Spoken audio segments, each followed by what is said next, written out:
An American nurse working full-time takes home roughly $5,800 a month after taxes. A British nurse doing the exact same job takes home roughly $2,400.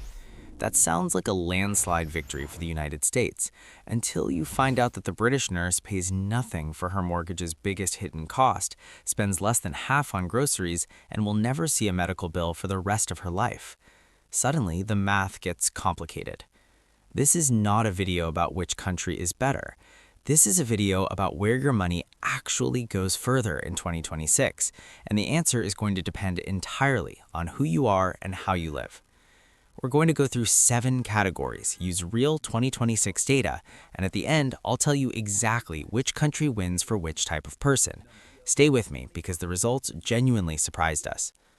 Before we get into the numbers, let me explain how we're doing this comparison so it's actually fair. We're going to use median salaries, not averages, because averages get distorted by the ultra-wealthy and don't represent what most people actually earn. We're comparing after-tax take-home pay, not gross income, because what matters is what lands in your bank account. And for cost of living, we're using data from Numbeo, one of the largest cost of living databases in the world, updated with 2026 figures.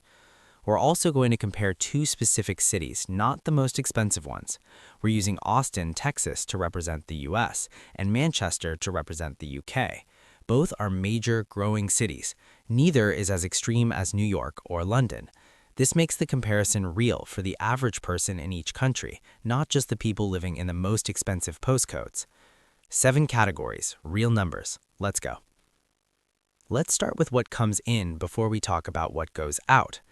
The median full-time salary in the United States in 2026 sits at approximately $59,000 a year.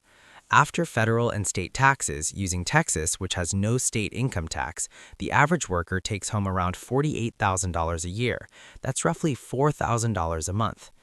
In the United Kingdom, the median full-time salary is approximately £34,500 a year. After income tax and national insurance contributions, that comes to around £27,500 take-home. At current exchange rates, that's approximately $34,500 a year, or about $2,875 a month. So right out of the gate, the American worker is taking home around $1,125 more per month than their British counterpart. That is a significant gap, and if this video ended here, the US would win in a landslide. But this video doesn't end here, because the question isn't how much you earn, it's how much of what you earn you actually get to keep after you've paid for everything life demands. That's where this gets interesting. Housing. This is where the 2 countries start to converge in ways most people don't expect. A 1-bedroom apartment in the city center of Austin, Texas will cost you approximately $1,700 to $2,000 per month in rent right now. A 1-bedroom in Manchester city center, around $950 to £1,100, which converts to roughly $1,200 to $1,400. So the UK is cheaper on rent by about $400 to $600 a month depending on your exact situation. If you want to buy, the picture is similar. The average home price in Austin is currently around $525,000.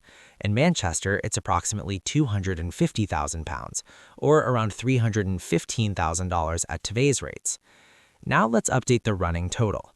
The American starts with $1,125 more in their pocket each month, but after rent, that gap has shrunk to somewhere between $5 and $445, depending on your specific situation.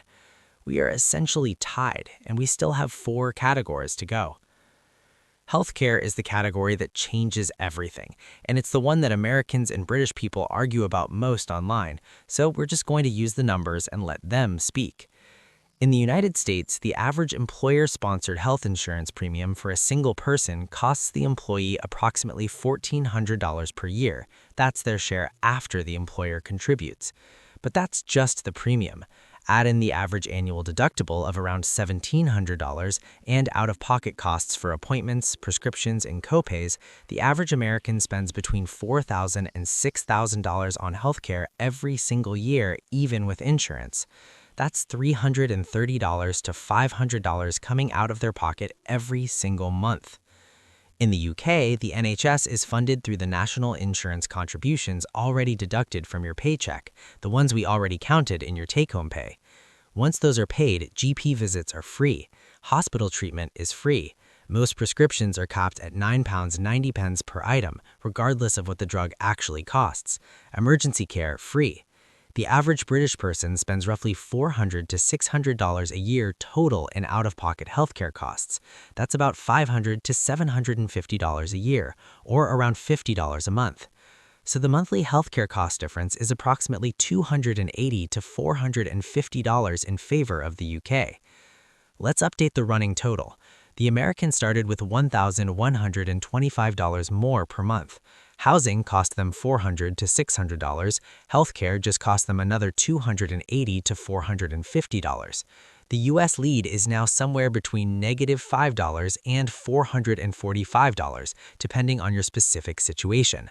We are essentially tied, and we still have 4 categories to go.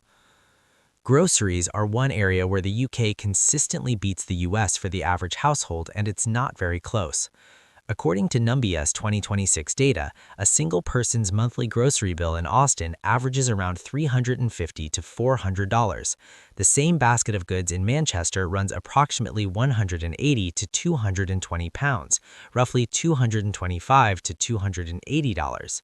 The difference is around $100 to $120 per month. A lot of this comes down to how supermarkets are structured in each country.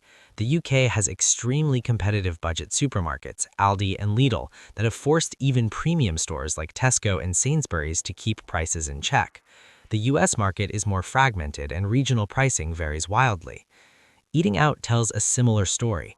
A mid-range restaurant meal for 2 in Austin averages around $70 to $90. In Manchester, expect to pay £45 to £65, roughly $57 to $82. Slight UK advantage, and the running total continues shifting. Transportation is a mixed category that depends heavily on your lifestyle. If you drive, and in most of America you have no choice but to drive, you're looking at a car payment, insurance averaging $1,900 a year in Texas, fuel, and maintenance. A realistic monthly transportation cost for an American with a modest car loan is $600 to $800 per month. In Manchester, you can genuinely live without a car. A monthly public transit pass runs around £75, about $95. Even if you own a car in the UK, insurance is comparable to the US, but fuel and road taxes vary. For people who can go car-free, and in most UK cities you can, this is a $400 to $500 monthly advantage for the UK.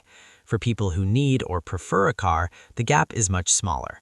Moderate UK advantage for the average person. If you have children or plan to, this category will hit hard if you're in the US. Full-time childcare for one child in Austin averages $1,200 to $1,800 per month. In the UK, the government provides 15 to 30 hours of free childcare per week for children aged 3 and 4, and recent expansions have extended funded hours to children as young as 9 months for working parents. Out-of-pocket childcare costs for a UK parent are typically $400 to $700 per month less than their American equivalent. University education follows the same pattern. UK undergraduate tuition is capped at £9,250 per year. The average US university costs $35,000 to $55,000 per year. Graduate debt levels in both countries reflect this gap dramatically.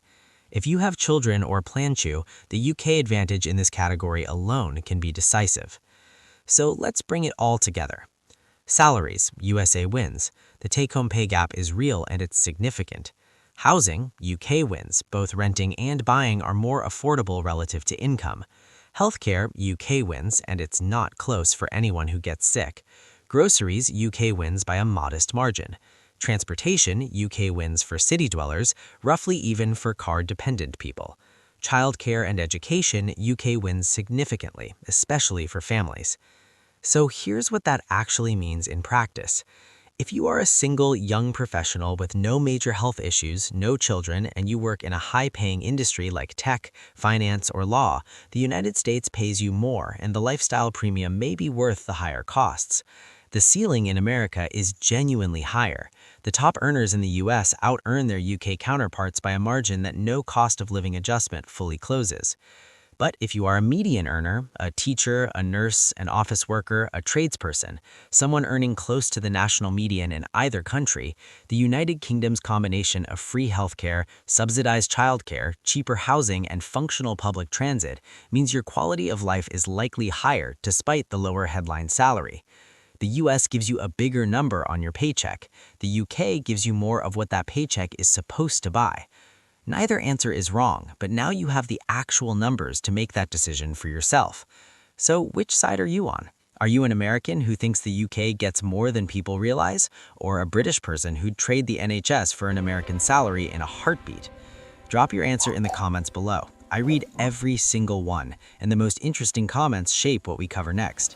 If this video gave you something to think about, subscribe, because next week we're doing Canada versus Australia, and that one has a result that genuinely caught us off guard.